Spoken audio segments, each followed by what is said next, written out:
เฮ็ดยังไง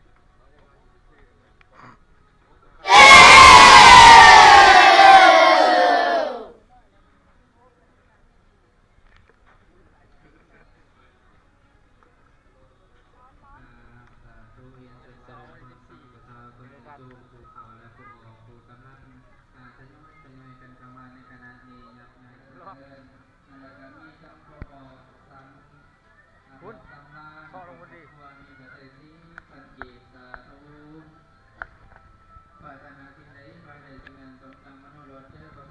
สาธุอนุโมทนาเด้อเป็นบุญเป็นกุศลเป็นพระอานิสงส์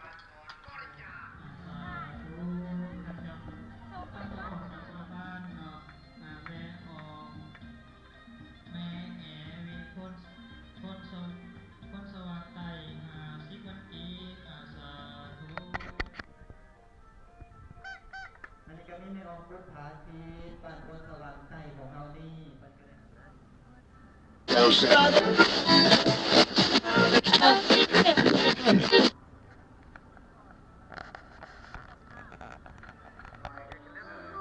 แต่เงินไทยแล้วแต่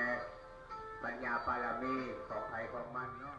ส่วนใหญ่ยางว่าโลกนอกยางมหาคณะกรรมการสาธารณสุขเรื่องของโควิดใครไม่ได้หรอกทุกโลก